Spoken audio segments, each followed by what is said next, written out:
Hello and welcome to a Motor Week special, direct from Grosvenor House on Park Lane, London, the 21st What Car of the Year Awards. Tonight the great room is packed with hundreds from the UK and the world's leading car manufacturers waiting to see if their precious creations will be honoured tonight. This year there are two new categories, one for warranty and after sales, and we start with a new award for the best city car. In the shortlist, the Ford car, setting the class standard for enjoyable handling and distinctive looks. Next, the Seat Arose, a solidly built newcomer which is as compact as it is cheap to buy and run. And the Fiat Cinquecento Sport, a previous winner which still deserves a place on any budget buyer's shortlist.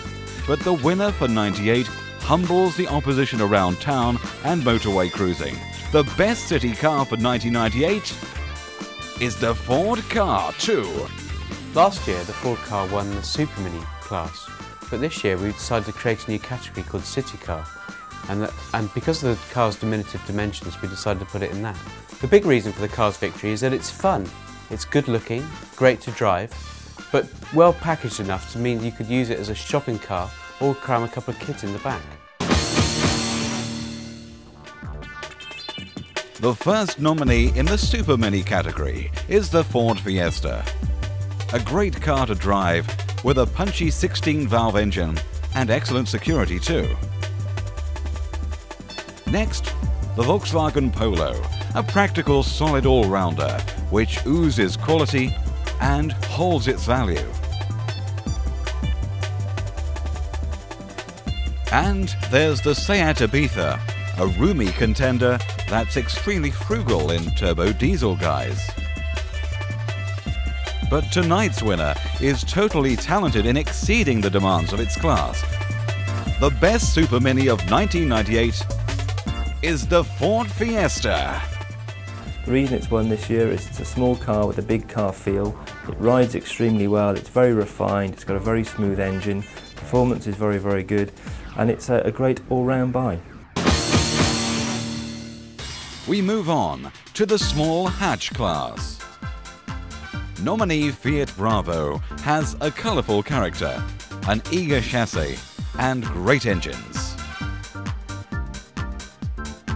Next, Volkswagen's Mark IV Golf, bringing executive-style quality to buyers on a budget. And finally, Citroën's ZX replacement, the excellent Zara, roomy, refined and solid. But one in this trio offers build and comfort not seen before in the small hatch class. So the What Car winner here has to be the new Volkswagen Golf. The reason the Golf won for us is that it brings to the small hatchback class the kind of qualities that you'd associate with a far more expensive vehicle. It's classily built, solid, very, very practical, very, very spacious, exactly the kind of thing that a family will want. And so on to the family category. The self-styled driver's car, and it is, the British-built Nissan Primera. Drive it hard, and it makes its case. Then there's the ever-popular revised Ford Mondeo, as comforting on long journeys as it is exhilarating on country bends. And the third nominee, the Volkswagen Passat, the current award holder that gives unbeatable build quality and plenty of space as well. And in picking the winner, it was the refinement and prestige which held sway. The best family car for 1998, the Volkswagen Passat. This is the second time the Passat's won the Family Car of the Year title, even though again this year's had some stiff competition, especially from new Japanese competitors like the Toyota Avensis and the Mazda 66. However, even though the Passat's not the best car to drive, it's certainly the best car to own. It gets a 3-year unlimited mileage warranty, and the interior is as well built as a BMW or Audi. And now the estate category. For small estates, the judge's favourite was the Peugeot 306, a stylish adaptation of the classic small hatchback It's as practical as it is great fun to drive. The pick of the mid-size estates has to be the Peugeot 406, a hugely spacious load carrier that retains the mile-eating ability and refinement of the 406 saloon. And the pick of the large estates, the Mercedes-Benz E-Class, a giant on the road, with a perky, economical turbo diesel engine. And from this trio, the judges found a car whose range of abilities was simply formidable. The 1998 Estate of the Year, the Mercedes-Benz E-Class. The Mercedes had to win the Best Estate Car category. I don't think there's another load carrier on the market that is as spacious. The thing is simply formidable, and especially with that turbo diesel engine, not only do you get all the space and the build, but you also get amazing economy. And now, the MPV Award, and in the sub-7-seaters, the Renault Megane Scenic is nominated, last year's overall car of the year, and still a powerfully persuasive way to transport the family.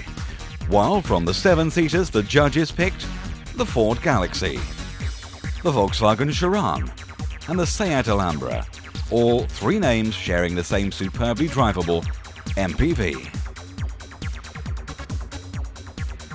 And the Renault Espace, whose clever use of space and on-road refinement never fails to impress. But only one has a design so thoughtful that others are still having to catch up.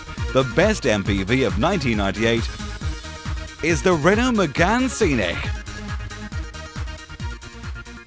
The Renault Scenic, last year's Car of the Year and an award winner for the second year running. This year it took the MPV category because it is quite simply the best multi-purpose vehicle you can buy.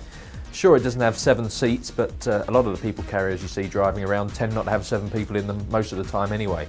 And what the Scenic does, it brings some really clever answers to some arguments about how you actually fit as much space into a very short package. Off-roaders and the judges' favourite sport leisure 4x4, the astonishingly excellent new Land Rover Freelander, a well-conceived, stylish new departure for the original British 4x4 maker. The pick of the executive off-roaders, the Mitsubishi Shogun, recently improved without losing out on the great build quality and adaptability. And the best luxury off-roader, the Jeep Grand Cherokee, big on rugged good value as ever. But the winner marries the smooth ride of a saloon with true 4x4 ability.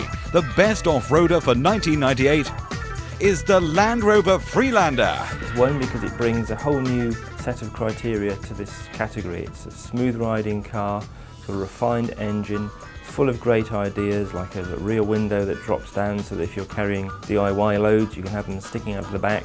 It's got a great interior, and of course it's got all those Land Rover criteria like a great rugged look. And now the compact executive category, and first nominee the Mercedes-Benz C-Class, the recently revamped saloon that is beautifully built and now better value than ever. The second nominee, the Alfa Romeo 156, the four-door that looks like a coupe, great looks, and delivers on the road. And lastly, the Audi A4, winner of this category for the last 3 years, due to the style, excellent build, and hushed refinement. But Audi's long run is ended this year by a newcomer that left the judges breathless, the best compact executive of 1998, the Alfa Romeo 156. For us, the Alfa 156, it's a dream come true. Alfas in the past have always promised so much and so often have failed to deliver. But this time, the 156, it takes those glorious looks and adds to that a sense of quality that we've really been missing in Alfas in the past few years. And now onto the executive category.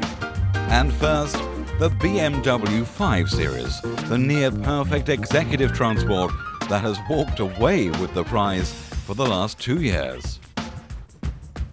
Next, the Mercedes E-Class, now much improved thanks to the addition of new V6 engines. and the all-new Saab 9.5, a thunderously impressive replacement for the aging 9000 saloon. But the winner this time stampedes the opposition. After 3 years at the top, the 1998 Executive Car of the Year is the BMW 5 Series. The BMW 523 takes the honours again as Best Executive Car for the 3rd year running, even though this year it's probably had the stiffest time of its life. We've had the new Audi A6 and the new Saab 9.5, but the BMW's seen them all off again this year for a blend of ride and handling and refinement that none of its rivals can match. The luxury category, and in the end it came down to 3 contenders for this award. The BMW 735i, a hugely efficient, beautifully built luxury saloon that's as good to be driven in as it is to drive. Then the Jaguar XJ8, transformed thanks to a new range of powerful V8 engines and smooth 5-speed automatic boxes. And the new Lexus 400, which recently made even more refined, the most refined car on the road. But tonight's winner now has the power and road manners to match its charm. The best luxury car of the year, the Jaguar XJ8.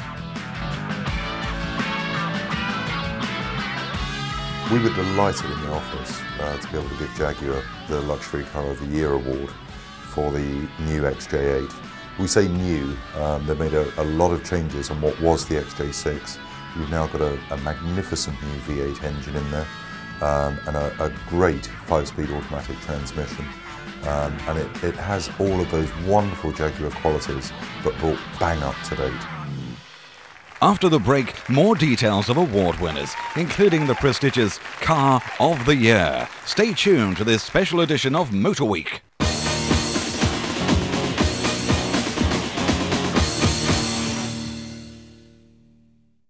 Welcome back to part 2 of our exclusive detailed coverage of the What Car Awards 1998.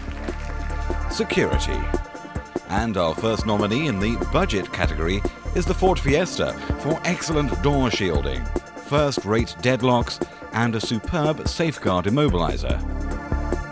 From the mid-range security category, the Audi A6, one of the few cars to have totally defeated the magazine's security test team.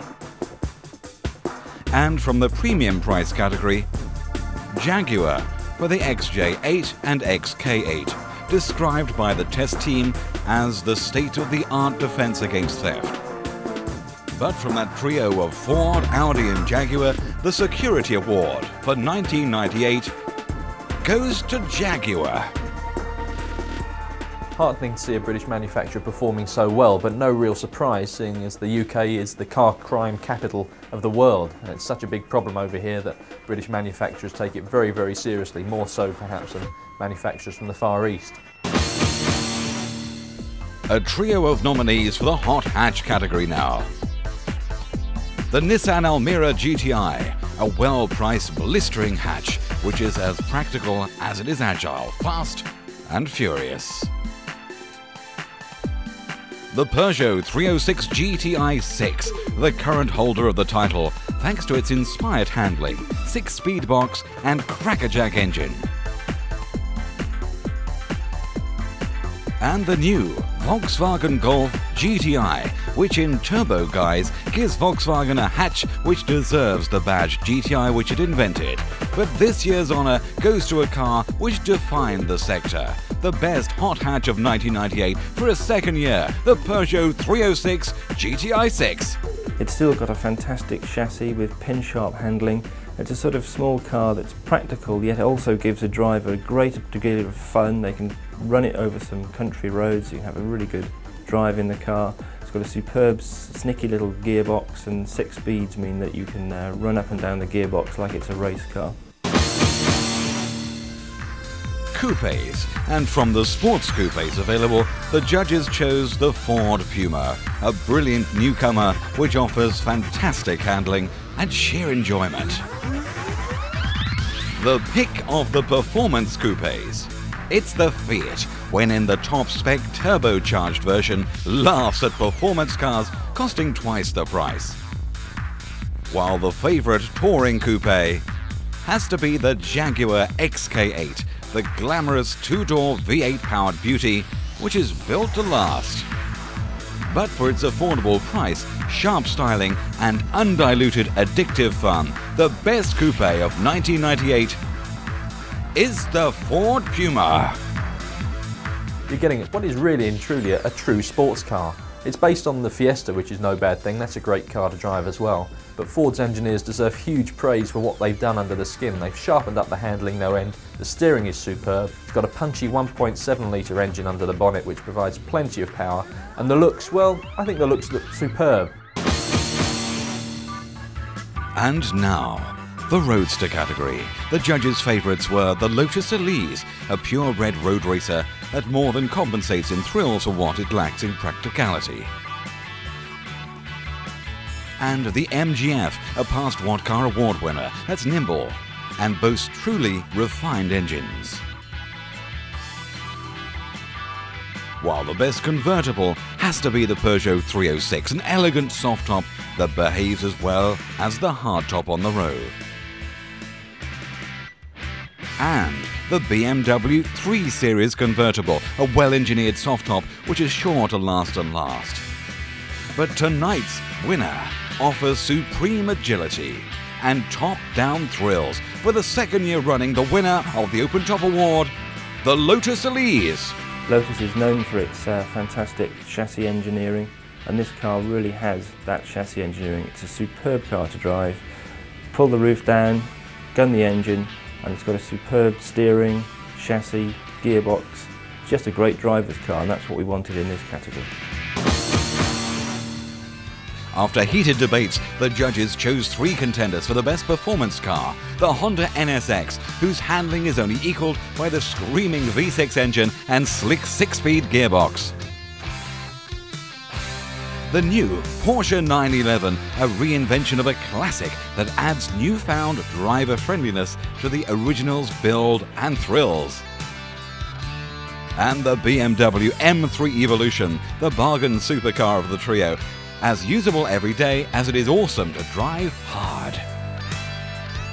But the winner makes a supposable unbeatable formula even more thrilling. The best performance car for 1998, the new Porsche 911. We had to confess we were a bit worried that Porsche announced they were going to change the 911. So it's been one of our favourite performance cars. They were going to redesign it and even put a water-cooled engine in it. But thankfully, after driving the new version, we realised that none of the 911's character had been lost. Performance is fantastic, it's a joy to drive, and it still even sounds good. Now, the 1998 What Car Safety Award, which goes to Volvo. Volvo winning the safety award may appear an obvious choice. Volvo have always been associated with safety, but there's a bit more to it than that. Last year, there was the first ever public crash test program available in Britain, and the Volvo S40, their saloon, won in the last round of that crash testing with a full 4-star rating. You talked to the safety experts, the TRL, Transport Research Laboratory, and that was a fairly formidable achievement, and I think Volvo deserve the recognition for that. It isn't just reputation, it's fact. The Economy Award, which goes to the Volkswagen Group for the frugal and efficient TDI 110 engine. Economy is not just a question of how rarely you have to visit the fuel station.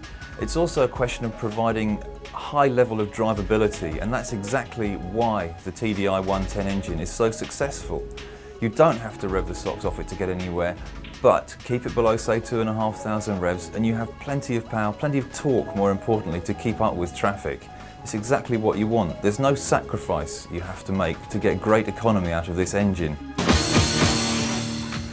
And penultimately, the new award for warranty and after sales, which goes to Daewoo. People, when they're going buying cars these days, from the research that we've seen, demand more and more from their cars, not only from the car itself, but also the package when they buy it.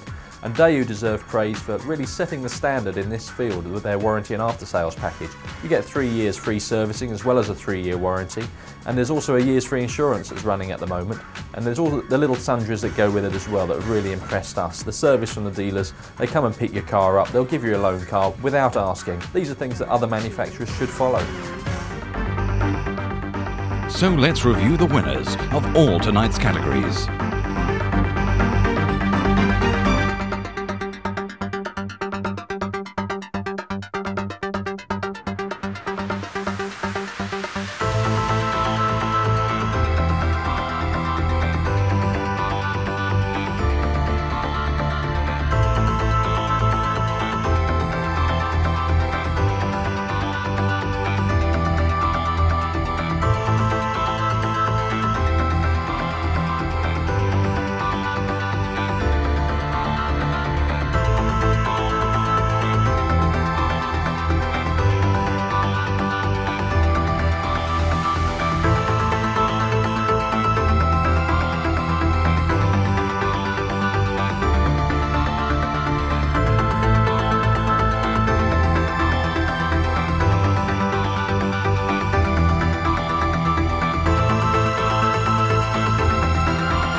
Out of all the winners, there could be but one Car of the Year. There could only be one Car of the Year, and that had to be the Land Rover Freelander. I think a lot of the credit must go to its looks. It's a little bit military in a way, but it's very appealing. You want to get in it and drive it. And when you do, you find that Land Rover have pulled an even cleverer trick, because it's very smooth on the road and very easy to manoeuvre. There isn't the usual thing you have with 4x4s of them being big trucks, which are tough to take around city streets. This thing is light and nimble on its feet. I think it's got to be a big congratulations to Land Rover for winning the What Car of the Year for 1998. They really deserve it. I would like you all to know this is only just the beginning of a whole new era for Land Rover and the beautiful Rover.